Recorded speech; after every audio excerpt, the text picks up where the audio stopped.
I cried or if I laughed. I just remember I want my money back.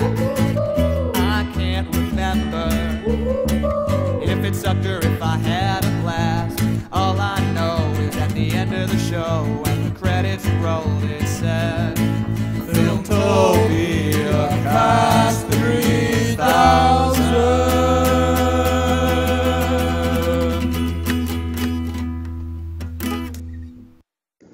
Hello, and welcome to another episode of Filmtopiacast 3000. I'm your host, Greg McIver, and with me is... Woo-hoo-hoo! Nicky Boom Boom. Fantastic, fantastic. That was a fantastic woo-hoo-hoo, by the way. As far as woo-hoo-hoo goes, that's maybe, one of the best versions I've ever heard. I've been practicing. You've done very well, but unfortunately that was not Nick on that wonderful song you just heard. No, that is our new theme song, and that comes courtesy of one Mario Castro and DelSerra. Guys, thank you so much for writing us such a great theme song. So awesome. We look forward to many woo-hoo-hoos in the future. Again, that's a kick-ass song, and we really appreciate it. Getting into the core of today's episode, or this evening's episode, depending on when you're listening to it, Nick and I, we spoke the last episode about the big three that we had seen this summer, Prometheus, The Dark Knight Rises, and The Avengers. And that sort of ate up most of our time for the first episode, so in this one, we're going to sort of follow up with some more movies that we have seen that came out this past summer, and our thoughts about them, just sort of, tie up, this little loose end that we left with the first episode. And there's only a couple, I think, that we both have seen together, so then I guess we'll just talk about stuff that we've seen individually. Yeah, we can just throw back and forth. Oh, I saw this. Oh, I saw that. And just go into it briefly. So, yeah. But let's start with what we both saw. Want to talk about Ted a bit first? Yeah. Ted, as you may or may not know, is the Teddy Bear McFarlane movie that came out this summer. Seth MacFarlane, the creator of Family Guy, wrote and directed a movie about an anthropomorphic talking teddy bear that befriends a small child, and they grow up together and become pot-smoking, beer-guzzling, friends. Slacker-type dudes. But of the specific, New England, Boston area variety. Exactly. You definitely get a little Peter Griffin vibe coming from Ted, which they do mention in the movie at one point, which I thought was a very nice touch. What did you think of Ted? Well, now, when I saw the trailer, I pretty much knew how this was going to go. It's going to be a feature-length Family Guy episode with, slightly different cast of characters. But the question is this going to be a good Family Guy episode or a bad Family Guy episode? And I think it's a very good Family Guy episode. It's a very good feature-length. If you like Family Guy, you will really like this movie. And a lot of the things that Family Guy gets knocked for are not as much present in this, such as the non sequitur cutaways. Absolutely, there are some cutaways that happen in this, but they actually add to the story. It's nothing random. It actually talks about what has just been mentioned. So Nick said, they're not completely random, and with that, I think MacFarlane showed maybe the slightest bit of maturity with his storytelling in this, because he doesn't go overboard with them. There were even a few moments I thought where he could have done some more of those cutaways, but he sort of held back and really just kind of focused on the main story and didn't just go all loosey-goosey with it like he does with Family Guy. Right. But it's not there's no and then remember the time, and then something Greg Louganis for some reason, But no, it was really good. I thought he definitely reined himself in with this. I mean, the humor is very similar. It's very raunchy. I think it's funny. I think the difference between the raunchy humor in Family Guy and in this movie, as opposed to other summer comedies that I don't like, is, I don't know, I think there's really good timing here, and I think the characters are very endearing for me, at least, because you do grow to like these guys throughout the movie, and if it was just two guys that you didn't care about, I think the humor would work less, but it does definitely work here, though. Yeah, they definitely endear you to both of them. They really make you feel like Marky Mark and Ted are buddies. He's never going to live Marky Mark down, is he? No, he's Marky Mark. What do you feel it. All right. So Mark Wahlberg and the teddy bear, Ted, they absolutely build an authentic feeling friendship between the two of them. Mm-hmm. And I think the fact that it stems from him having a teddy bear as his best childhood friend it really adds this sort of innocence that makes the whole rest of the storyline endearing, in spite of the fact that it gets like, quite tasteless. Of course. But the other positive thing I want to say about that is like any time where the Venn diagram between intelligent and tasteless overlaps, as it does a number of times in Family Guy stuff and in Ted, I'm all on board for that. It's not all the time, but it does happen. No, it does happen, and the movie provides a really good balance, I think, between the raunchy and the base humor, and the more touching and endearing character aspects of it. There are a lot of movies that have come out recently that I've seen that just don't know what these movies don't know what they want to be. They don't strike a good balance. Like Premium Rush was one that I saw, which is a good example. It tells you right off the bat that this is a movie that you're not supposed to care about, that it's just supposed to be lighthearted and completely fun, but then it tries to hit you over the head with really serious elements, and it's even, there's like a gruesome death at the end, and it's just like, well, wait, I thought we weren't supposed to be taking this serious at all. I'm not saying that a movie can't have different elements that can't have... challenging. Exactly, but you have to strike a good balance. There's a fine line that you have to walk, and I think Ted walks it really well. And it knows they knew exactly what they were getting in there to do, and they did it. So it wasn't my favorite movie this summer, but I really genuinely enjoyed it. Yeah, it was a lot of fun, I thought. I was, and you knew what you were getting in for, because it's a lot of cartoon characters up on the screen as well as the well-developed characters, which is something he brought over from the cartoons that he made. No, absolutely. No, this is really good. He wanted to see if he had a future in movies, and I think he does. I'd go to see another Seth MacFarlane movie, sure. I'd go to see it as well, and I think, it was #1 at the box office when it debuted, and I don't think anybody saw that coming. So, no, I think we can expect some more good things from Seth MacFarlane in the future. Really quickly, since we're talking about Seth MacFarlane and Family Guy, can I do some of my impersonations? Oh, Greg really likes to do Family Guy impressions, and other people really enjoy them as well. I've heard them a lot. Yeah. But you're gonna hear them again right about now. Okay, this is Quagmire from Family Guy. Here we go. Well, hey there, Peter. How's it going? All right. Giggity goo. That was Quagmire. Who else but Quagmire? It's Quagmire. I'll hold for the thunderous applause. And then here is my impression of Stewie. Lewis, me and Brian are going to go into the kitchen for a cup of tea, and when I come out, I expect you to be dead. Thunderous applause, again, holding for it. Yeah. Okay, now that I got that off my chest, you don't want to do Peter? There, I did his laugh, okay? Excellent. Terrific. What's your name? Peter Griffin. Yeah, Peter Griffin. Ah! If you didn't get that reference, you need to go watch more season 1, Yeah. season 2. Golden Age Family Guy, really. Exactly. I'm sure if you YouTube Peter Griffin tries to come up with a name, you'll find that clip. It's really funny. Not really good material for a podcast, but whatever. Let's move on. Let's see. Let's talk about a movie that came out this summer that was very big. Yeah. And most everybody we knew went to see it. I wasn't particularly excited about it, and Right. I don't regret not seeing it in the theater. Neither do I. When we were talking about like, oh, let's talk about movies we've seen this year. What are some of the big ones? And then I was looking up what were some of the big ones this year, and it was like, oh shit, I didn't see that at all. And didn't read it. It's The Hunger Games. Yeah, The Hunger Games. I didn't see it either, and I have no knowledge of the books either. Yeah.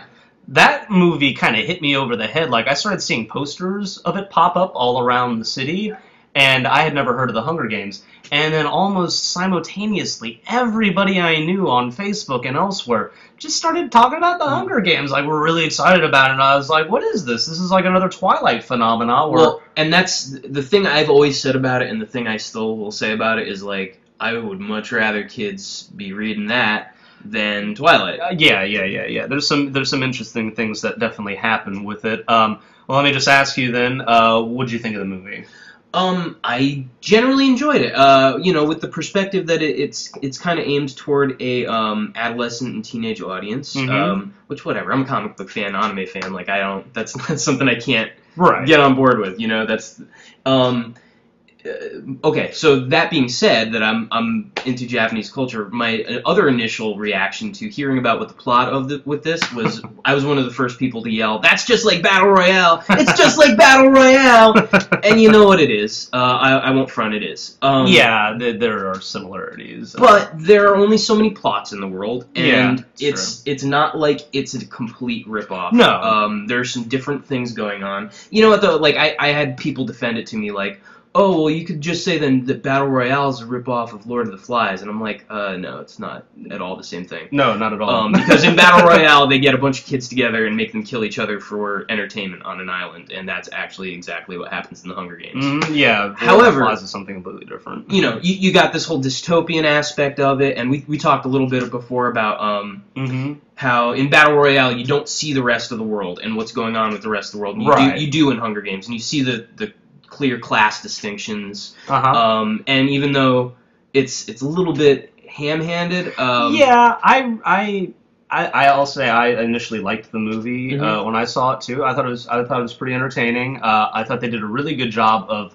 setting up our main characters. Like I was honestly very surprised that the film took so long to get to the fighting. You know, for a big summer movie, I figured that they would want to dive right into that immediately. But no, they really took their time to set up that world, like you said, the characters, what they're going through, what they have to do to survive. And yeah, what you're saying is, as far as like how in the capital, where all the rich people and the wealthy people live, it did seem a little heavy-handed in retrospect that, just like the message of it. Exactly. Like, oh, look, they're rich and wealthy, but they're the weird-looking ones, and the poor people, they're the normal-looking ones. Or the woman with the garish makeup that, you know, kind of It's Elizabeth Banks under there. Wow, I know. Wow, that's a very nice transformation. You know, anytime clown beast that she is in this movie. Ugh. Anytime that violence erupts near her, you know, she's always like, "Manners!" And then I'm just waiting for, like, you know, somebody to be like, "Get it?"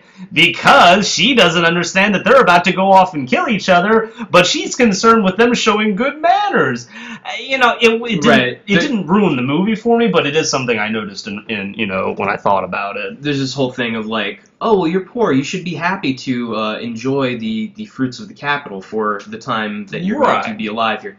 I guess the other thing I really liked about it was this whole kind of mockery of American Idol thing going on. Yes. With the, like, oh no, you got to be popular with the viewers because then they'll want to send you things, and when they send you things, it'll help you survive. Like that was cool. That was a cool aspect. You have to get sponsors, and then if you get sponsors, they'll send you things like medicine and food and such into the I guess the game zone or whatnot in order to help you survive.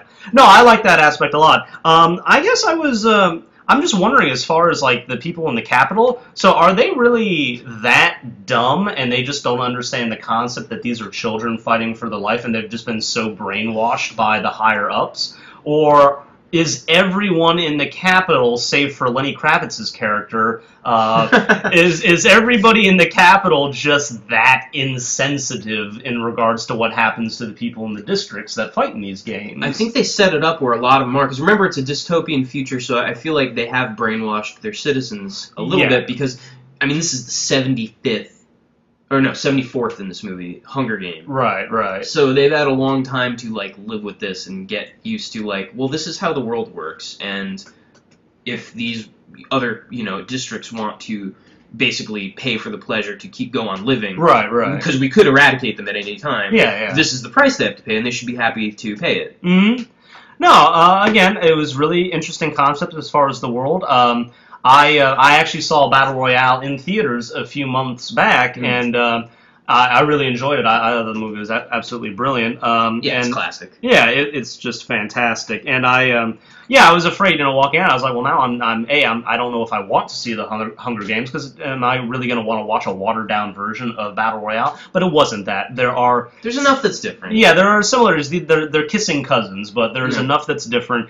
And I will say, to credit the Hunger Games, to credit it, the romance that happens between the two characters, I thought, you know, I was kind of afraid. I was like, oh, great, more angsty romance. It's between Katniss Everdeen and Peeta Mellark. Catnip Evergreen?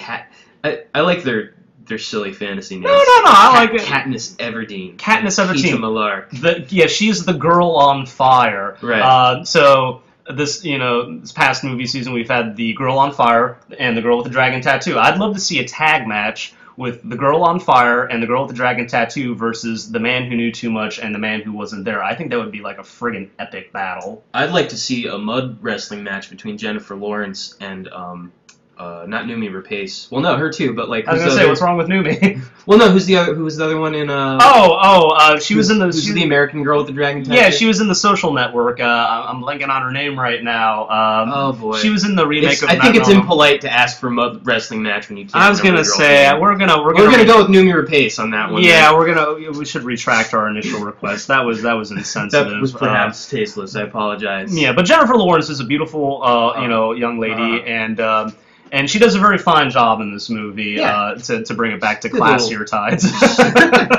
she's a good little heroine. No. She does what she's supposed to do. Mm-hmm. She's effective in the role. She's believable. It doesn't look like oh, really, Hollywood actress is going to try and rough it up a bit. So there's nothing I found offensive or stupid about the movie. It was just kind of like, that's pretty okay. Nothing that knocked me through the wall either, but nothing that I thought was awful or anything. So it was pretty good. And again, getting back to their little angsty romance that I thought that was going to bring the movie down for me. You're gonna shoehorn that in, huh? Right. I really appreciate the fact that they kept it sort of ambiguous as far as, is this genuine love that the two of them are feeling, or is this merely a means for survival? Which, I mean, you do see her when the two of them are together. A lot of times she will glance at the camera first before doing something romantic, which obviously, she's trying to get sponsors, she's trying to give them a show, so he needs medicine, we got to get him medicine, so let's give him what they want. Let me give him a little kiss, But there are genuine feelings that do seem to develop between the two of them, so I was personally at least left with a question, well, are the two of them going to go on, or is she going to go back to the tall lunkhead that she left in District 12 initially, who I felt very bad for because he seemed a little frustrated, understanding, but frustrated at what was going on. But, you got to do what you got to do to survive. It is the Hunger Games, after all. That's a good point, and it's actually, until you mentioned it a bit earlier, that's not something I'd really thought about with that. Like, I kind of took it for granted that, like, well, this is like a story for tweens, and they've fallen in love, and okay. And, neither of us have read the other two books. No, so I haven't at all. I don't know how that plays out or what happens with that. But that is kind of interesting. It's also, like, an interesting little commentary on, like, how does it affect romance when the world is watching, That's very true. How I'm supposed to behave according to everyone else as opposed to, like, how I feel inside, Exactly. I mean, celebrities today, they can't have a normal romantic, period with their significant other because they're constantly being documented by photographers and reporters and such. Who knows? Some of those relationships in Hollywood that have ended, badly or have ended at all, who knows what might have happened with those had they just been left alone? It does, there is that question. So, good on you, Hunger Games, for kind of introducing that, not just being, well, let's have romance for the sake of having it because we have an audience to appeal to, Give some big questions to exactly. kids. Give them what they want, but at the same time, add a little something else to it as well, So, the Hunger Games, I would say I enjoyed very much. I dug it. It was cool. Yeah, it was good. It was entertaining. Nothing was, I thought, was wrong with it, per se. I know a lot of people that I've spoken to have said that the book is better, but I don't think I've ever heard of a film adaptation of a book where somebody has said, oh, the movie is way better. Most everybody that I talk to when it comes to that have said, oh, the book's always better. And I was like, I don't know. I tend to find I'm more of a bibliophile, so I tend to lean more that way. I do think that there are people out there that if they catch the movie first and then they read the book, they might feel differently. But that's very true. Don't you think it is a concept, though, or the idea of a lot of people will oftentimes like the book better because you're reading the story, and obviously the story, if it's good, is well written, but it is your imagination sort of fueling it's your little mind movie. Yeah, your little mind movie, and there's always going to be a slight tinge of disappointment, even if the movie turns out to be fantastic, and wow, that was a really great adaptation, like with Lord of the Rings. There's always going to be that small part of you that thinks, that's not how I imagined it. Right, And so it doesn't ruin the movie, but again, that's why I think a lot of people like to go back to the books. Is like, well, I just like the book better because not to say that the books don't do things differently than the movie does. I'm just saying that's something to consider as well. Well, and a book is not a movie, and you can pack more information into a book. That you can't put onto a palatable runtime. Like they can't include every single little detail. No. I think these movies would be pretty awful if they just threw everything in that some of these stories contain. I mean, if it's a short story, I think you should, try and add as much as you can. But if it's like something like Lord of the Rings, which is 1,000 pages long, you can't have that, Or like thank God that they decided to turn Game of Thrones into a television series. Yes. And they're already leaving so much out. Are they? Well, I mean, they're getting the important stuff in, but I'm just saying, okay. Like any adaptation of a book, there's so much has to get left out for it to be palatable to an audience of viewers. Can you imagine if they tried to make that into movies? Like if we had a 2-hour Game of Thrones movie as opposed to the 10-episode long, 10-hour series, first season. Well, I think the author himself, what is it, George R. Martin? Correct. Yeah. I mean, he said that he had been approached in the past by people that wanted to make the book into a movie, and he's just like, you can't do it. Yeah, you can't make my book into a movie. That's too much. And so he was very happy that HBO decided to take it on, and he's actually gone on record saying that he's really pleased with the series. He's like, I think they've done a really good job with my work. I absolutely think they have. As a fan of both, Mm-hmm. I think we're getting we're getting a little off topic. I was going to say this is Filmtopiacast, not TV Cast or Booktopiacast. Wait a minute, write that down. Booktopiacast 4000. You got it? I got it. Good. Let's move on. All right. Let's talk about some movies that we've seen this summer that we've sort of seen outside of each other's presence. So what's a movie you really loved this summer? I would say Moonrise Kingdom. I didn't see that one. It's Wes Anderson's escaped my radar. Newest movie. Friggin' fantastic. I cannot even begin to tell you how wonderful that movie was. It was funny. It was poignant. It was endearing. The characters were just... It's basically... I haven't seen all of Wes Anderson's movies, but I've seen some. And he has a storybook quality that he does with most of his movies, or especially with Royal Tenenbaums and Life Aquatic. Mm-hmm. It is a very storybook type feel to them. And in this one, I think it works the best that it ever has, because it is dealing primarily with children, and there is a storybook theme that kind of goes on throughout the movie, so it does fit that this, it's almost like the events of the movie are being, told by the child shortly after they've happened, so you're seeing a lot of things from a child's point of view, to the point where, like little things, like when the police officer shows up, on the side of the car, it just says police car. Because that's what that is to a child. It's a police car. It's not, Department of, Correction or, whatnot. It's very basic stuff. That's how a kid looks at the world. Police car. Policeman. When the lady comes down from the orphanage, I think she's called something like the lady from the orphanage or something like that. She has no name. So it's done in very simplistic, childlike terms, and it really works. And there are some adult elements and themes incorporated into it, which makes the movie not just a children's movie, but something that adults can enjoy. And it strikes a very fine line and a balance, and I absolutely loved it. If you haven't seen Moonrise Kingdom, definitely go see it. It's fantastic. I do plan on doing so. I'm a big fan of Mr. Anderson's, and I somehow missed out on that one. To step off the mainstream Hollywood track for a moment, the number one most exciting movie I saw this past summer or this year was The Raid Redemption. I think a lot of people might be unfamiliar with this. If you are a dude and have lots of testosterone and are into Asian... Well, if you're a lady with a lot of testosterone as well. Or if you're just a fan of Asian cinema, maybe you've heard of it. It's called The Raid Redemption, and it is basically Die Hard.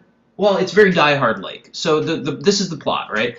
It takes place in Indonesia, and this extremely corrupt city that there's this one particular giant tower of apartments that has been taken over by this crime lord. who has two really badass henchmen working under him, and they've basically either rented out or allowed these people to live there, just like every criminal in the city. So it's just a giant tower full of criminals, and they start the movie out, they just give you that, and they show you how ruthless the criminals are, and then they show you our hero kiss his wife goodbye and suit up with the rest of his SWAT team to go take down the tower of criminals, which of course goes horribly wrong. Of course. And so there's so much badass action in this movie. This is a guy, by the way, his name is Iko Uwais, I think is how you pronounce his name, and he practices a martial art called Kuntao Silat.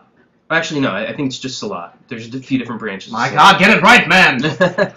So he practices Silat, which is an Indonesian martial art. It's very much like Kung Fu, but there's a little more like groundwork in terms of like rolling and kicking and knife work, which is very nicely showcased in this movie. There's some really cool machete sequences in particular. Oh, nice. And so it's not just a Kung Fu movie, though. There's definitely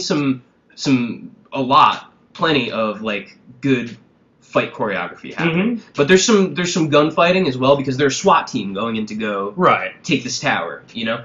Yeah, unless you're in the world of The Dark Knight Rises, you don't just go into an invading force and toss away your guns and just run at them. Right. No. Yeah, you'll definitely want to take a gun with you. But yeah, if you're an action movie fan at all, I can't say enough awesome things about this movie. And about this guy who... he was like a truck driver that just happened to be a martial artist, and he responded to an open casting call. Oh, wow. And they, of course, they loved him, and they signed him to a 10-movie deal. There's another great movie that he made called Merantau, which I don't think it really has a translation, Merantau, but it's basically like a kind of pilgrimage. Basically like if you're living in the countryside, Merantau would be like you go into the city to go find yourself, and then you either come back or don't. Yeah. It's like a rite of passage. So it's about somebody going to do that and getting into Kung Fu adventures as they do. Oh, interesting. But yes, Iko Uwais, The Raid Redemption, so awesome. Nice, very cool. Well, yeah, to check that out. And it actually sounds very similar to the plot of the new Judge Dredd movie. Eerily similar. Yeah, eerily similar. I wonder where they got the idea. Oh, well, we'll see. No, that sounds like an awesome movie, and definitely have to check it out at some point. I think I remember you watching it when I came in one evening, but I don't like to start movies in the middle a lot of times, especially, yeah. So anyway, that sounds awesome. No, I'll have to check that out. Let's see, what's something you didn't like this year? Well, let's see. There are two that I thought were awful. Okay. I already mentioned Premium Rush before. Right. Premium Rush contains one of the dumbest plots I've ever heard in my life. It sounds, you told me a couple times, it sounds really dumb and convoluted. It's very dumb and convoluted, and had it not existed, perhaps I might have given the movie a pass, but... Again, it's bike riding. It's about an hour and a half of bike riding, and it's exciting and interesting to watch within the first 15 minutes of the movie. It does get old after a while. There are only so many instances of them speeding through traffic, and then the door of a taxi cab opens, and then they go, whoa, and they tumble over. I think that happens about 20 times throughout the movie. It's like, okay, we've seen that. That has gotten old now. They do, again, some interesting things with the bike riding at the beginning of it, which is fine, but you can't, that doesn't, that's not enough to hold a movie, you gotta give us more. And it just had a very inconsistent tone, I thought. I was just, by the... halfway into it, I was looking at my watch, just like, is this over yet? Because I'm not invested in any of the characters right now. So, yeah, that one is...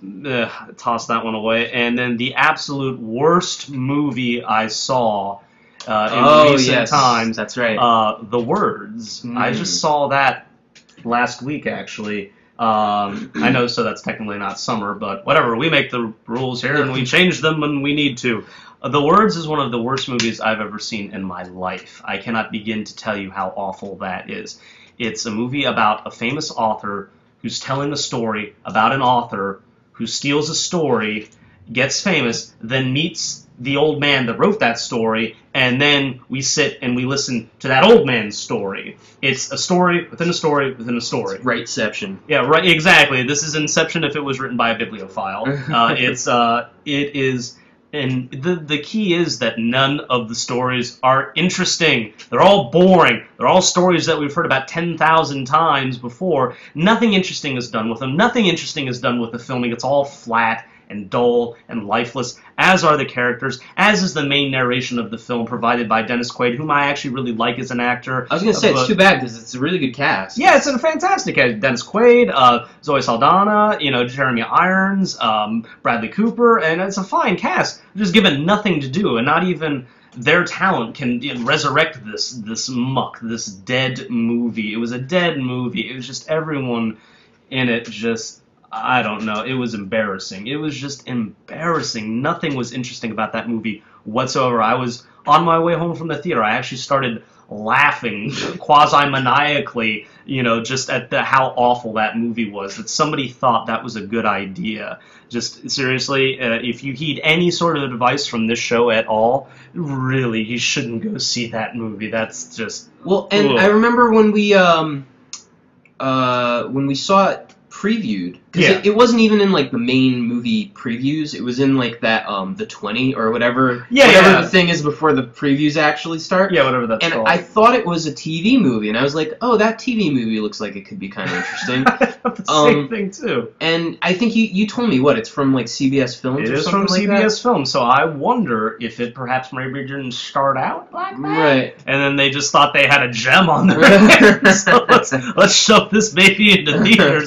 The movie going public needs to see this brilliant work. Don't. Just really don't. Just don't. Bastards. What didn't you like? I got a couple as well. One of them actually we did see together, but we had to. This is the story: is that we both work at the same job, and we both had to be in at the same evening, and we started to watch The Savages. No, it's just Savages. Yeah, just Savages. The Savages is a different movie with Laura Linney and Philip Seymour Hoffman. Anyway, Savages, which of course stars the gorgeous Salma Hayek, and Benicio del Toro and three annoying white kids. It's we should have done our homework about their names. Oh, whatever. Anyway, Brooke something. Taylor Brookie. Taylor Brooke. Brookie Taylor. Brooke Taylor. Brooks and Valleys. Slut Bum Waller. Engelbert slapped you back. So anyway, we timed it badly, and we had to leave with like a half hour, 20 minutes left on the movie. Yeah, because we were originally going to see The Amazing Spider-Man, but we were foolish and we did not pre-purchase our tickets. And it was sold out completely. And so it was either, well, let's tool around in Times Square for an hour and a half doing nothing, or let's go try and catch another flick. Right. And we mistimed it. We thought we were going to get out in time, and we had to leave early. We didn't account for the fact that there would be like 45 minutes worth of previews. 45 minutes worth of previews, which I'm normally okay with, but in a time crunch, a little annoying. So anyway, The Savages was really good and interesting up until the end. Which I did not see. Right, we had to leave before the end. Yeah. I went and caught the rest of it later. And I tried to read reviews on it later just to be like, did I miss something? Basically just like, it pulls a clue on you at the end. The plot of The Savages, if you're unfamiliar, is... it's Savages! Oh, I'm sorry. The plot of Savages, if you're unfamiliar, it's an Oliver Stone movie, which street cred automatically, of course. And so there's these drug dealers in Southern California. One of them, and they're two like well-to-do. I think they're from Berkeley. They've gone to a higher, affluent white kids, and they're one of them is like a philanthropist. This is the one who has the science that figured out how to like grow and mass produce the weed and whatever. Yeah. And the other one is an ex-soldier who I think brought the seeds back from Afghanistan, and he's the muscle. He's the muscle of the operation. And they share this girl. They're both in love with this girl, and they just share her. Yep. And so that's kind of a weird and interesting dynamic. Yep. Because nobody has a problem with that. Nope. And then they are approached aggressively by this Mexican drug cartel, which is headed by Salma Hayek, and her main muscle and almost overseer of her operations, because she's like the queen pin and he's like the sergeant or the capo, is Benicio del Toro. Ah, yes. And everybody's awesome in this, and I think as we were like leaving the theater and riding the train to work, I was like, oh, it kind of brings up some really interesting things without really answering the questions. Because even just from the preview, I was really concerned with the fact that it's like, okay, so we have like our heroic drug dealers who are like white and pretty and live on the beach and are interested in philanthropy, and then we have these scary evil Mexican people who are also dealing drugs, just like our white heroes. But the movie does raise an issue of perspective, who is seen as the savages, by whom, the white pretty kids are seen as savages by the drug cartel from Mexico because they share the girl, and to them that's only a savage would do that. And then of course the white pretty kids see the Mexican drug cartel as savage institution because they engage in gory murder. They're very, very brutal in their killing practices. Absolutely. So then, but anyway, so a lot of cool and interesting things going on, and then at the end they clue you. They this is what they, because at the end of Clue where you get like 3 different endings. I haven't seen it. I'm not gonna give it away to you. Okay. I'm not it's like that. There's 3 different endings. There's 2. But they give you like a well, this is how you, because remember it's the girl narrating the whole time, like, I might be dead at the end of the story, but you won't know until the end. That's how the story is. She gives you the like, so stuff happens and you think it's the end, and then she pipes in on the narration like, well, that's how I bet you think the movie was going to end, but this is how it actually ended. And the real ending is so shitty and stupid. And I've had people defend it like, oh, but it's more realistic. And I'm like, I guess, but it's like not doesn't good. Make for a good doesn't movie. Make a good movie. Yeah. Like, it's really a letdown. So The Savages, I have to say, was a big disappointment. In kind of the same vein as a movie called Secret Window. I think was a real disappointment. In that you're never gonna let that go. I'm never gonna let that go because it was really compelling and held my interest, and there were some great performances up until the stupid ending. I'm sorry, it looked like it was gonna be a good movie. I don't blame you. Like, it was a good movie up until the stupid ending. Yeah, it was Johnny Depp, and it was based off of a Stephen King story, wasn't it? You stole my story. You stole my story with John Turturro. I could not have foreseen it was gonna go so wrong. I don't blame you on that. And then the other one was American Reunion. Which that's the other movie that I was disappointed with this year, this summer, because like, I really liked American Pie. I was of the age of the American Pie kids when American Pie came out, so it was like kind of that was our Porky's or whatever. No, definitely. And then they made American Pie 2, which kind of sucked, and then they made American Wedding, which was actually like. A good return to form and like kind of compelling, and like once again you're around the age where you're seeing your friends get married, and I mean I wasn't getting married, but like but it was a pretty good movie. And then so they I know they made like 1 million terrible direct-to-DVD sequels. I think Eugene Levy somehow got retained for all of them. All of them. Lucky like, man that he is. His kid's not even in the movie anymore. But I just somehow keep showing up. I'm the camp counselor. Yeah, whatever. What a coincidence. I don't know why I made him Peter Griffin, but anyway. I was gonna say. So American Reunion wanted it to be like the good American Pie movies, and I don't know, man. It really just felt like pandering. Like, right. It really just felt like, hey, remember this guy from the first? Like, they brought back right towards the very end. They brought back what is his name? Stifler. No. Stifler. Well, actually, yeah, that does happen. Well, no. Ah! No, Stifler's mom is in it throughout. Oh, okay. Never mind.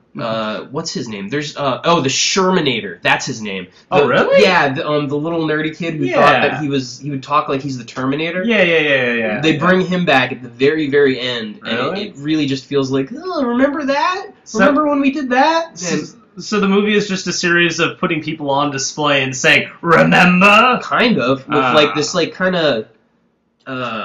There's a couple other things going on, and none of them are funny or good. Oh, It was just disappointing. That's a shame. Yeah. I don't know. To me, like a disappointing comedy is the absolute worst type of movie. And you see Allison Hannigan in there, and you're like, Yeah. oh man, but you've moved on to like bigger, better things. Like, I'm under contract. get out of there, Allison Hannigan. And you see Tara Reid there, and you're like, I don't think you're classy enough for this picture. Not classy enough for an American Pie movie. Truly, you have reached great heights.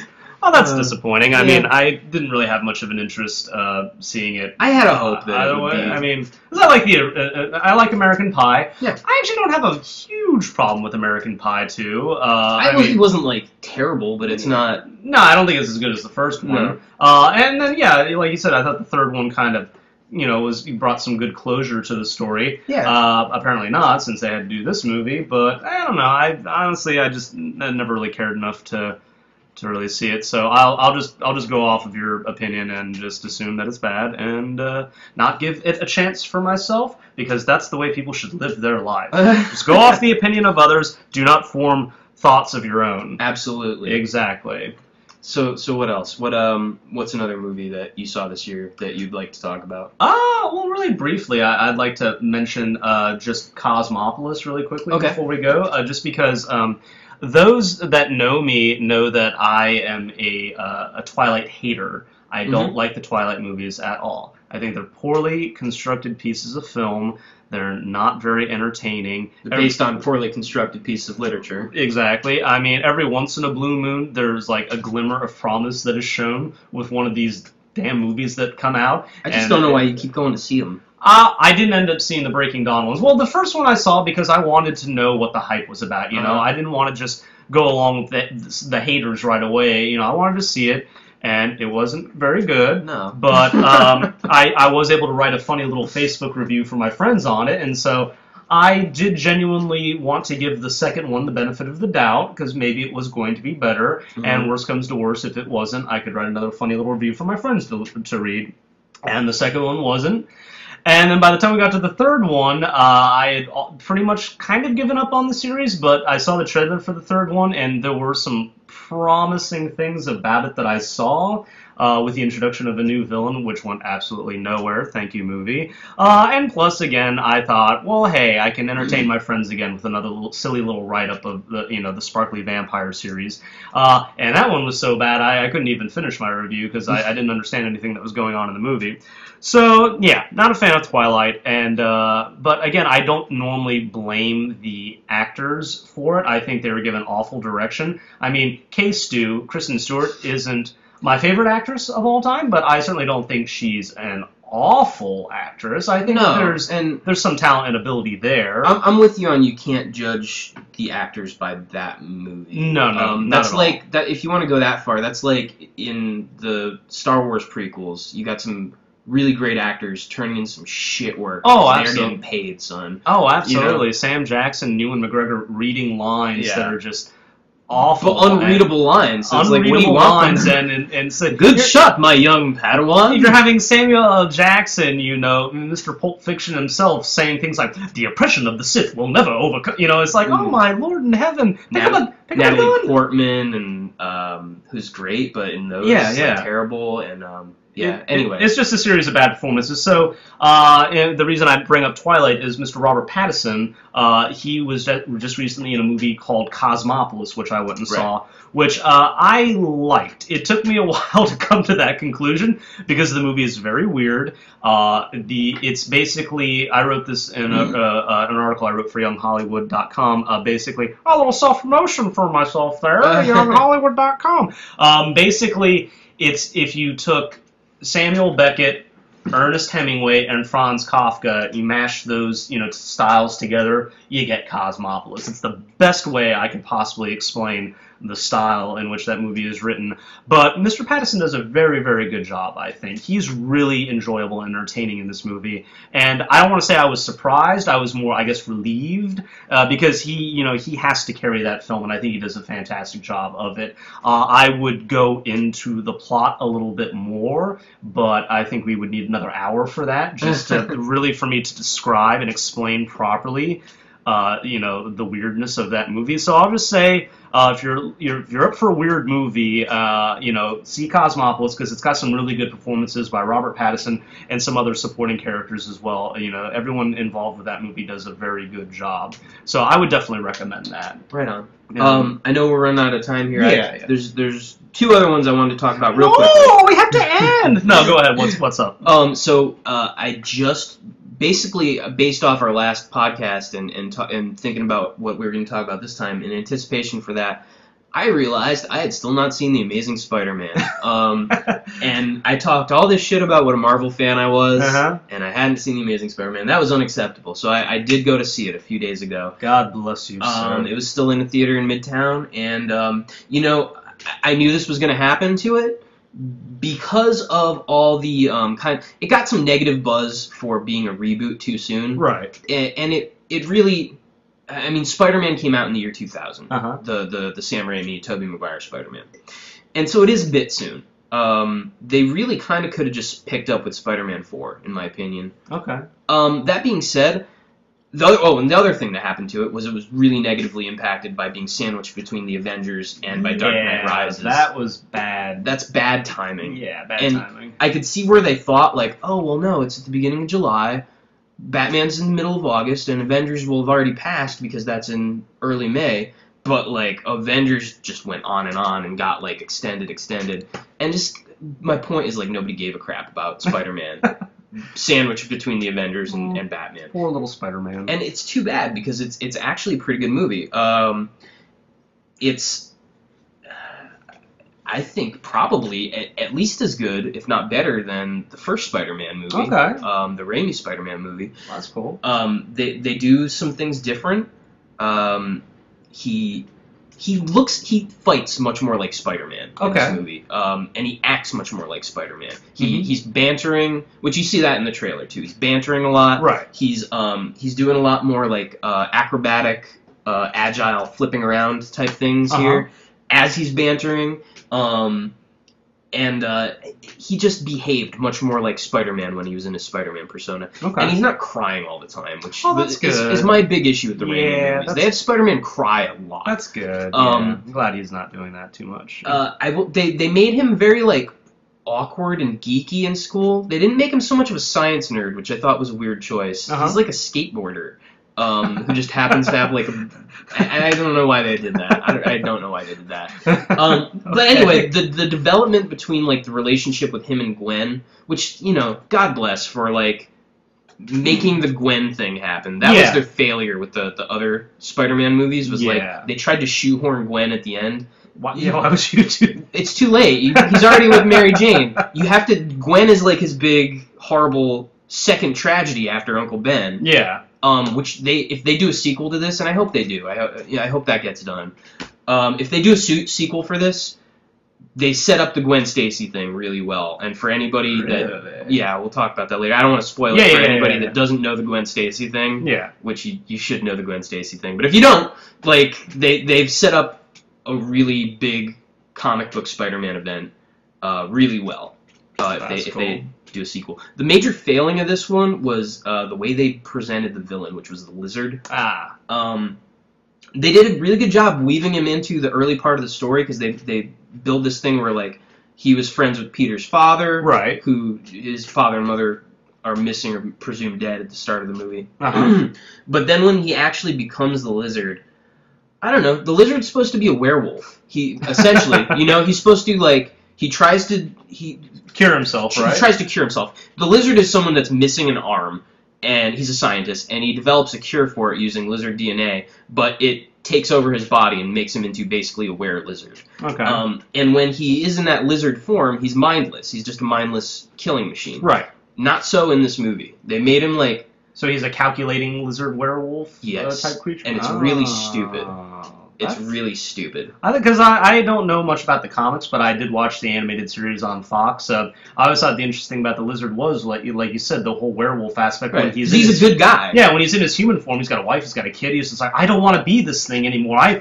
Spider-Man helped me, and Spider-Man's conflict of, like, this is my friend, but now he's this mindless killing machine. I've got to figure out how to take him down without hurting him or killing him or something like that. So they don't have that it so much? Not really. They kind of modify that, and it's not really. I think it's to the film's detriment that they did. Oh, that's kind of stupid. I don't know exactly how else they would do it because there still needs to be like he has like a grand city-threatening plan.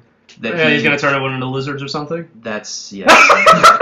I got it Yes, right. he's going to do that. Yay! And they do an okay job of like setting up his reasoning for that. His whole thing is like he kind of goes science crazy, and he's like, I've cured myself with this. I'm so much better now that, I've past the human. Oh, he gets and like now God complex. now I want everyone to share in this. Oh, wasn't that nice of him? Yeah, but so that was a disappointing aspect of the movie. But other than that, it's actually really good. Okay.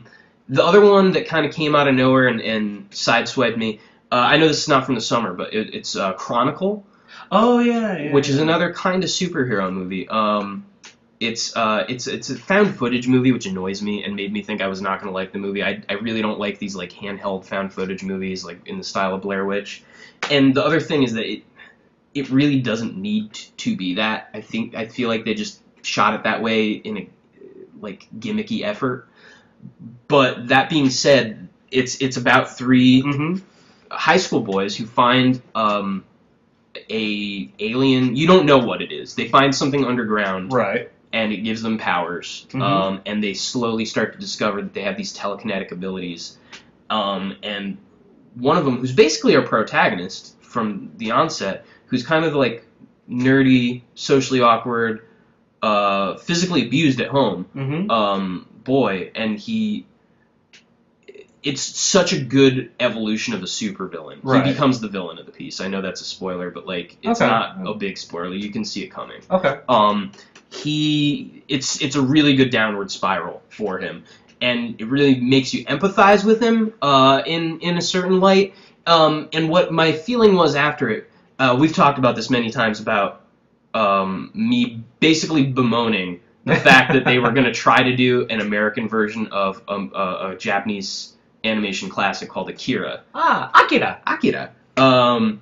They were going to try to do that, and they were not going to do it justice. It was going to be terrible. Oh, they were going to make like Kaneda and Tetsuo Brothers. Yeah, they were just going to like arbitrarily change storyline things around. Yeah, Akira was supposed to be like a little boy wandering around with dead eyes going, Farashaka, which is exactly what the original creators of the anime intended for the character. Oh, absolutely. Absolutely.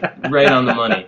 Anyway, the spirit of this movie, Chronicle, is like as close as you're going to get to... Oh, that's cool. The plot, like an American version of the plot of Akira. So we should just be happy with that.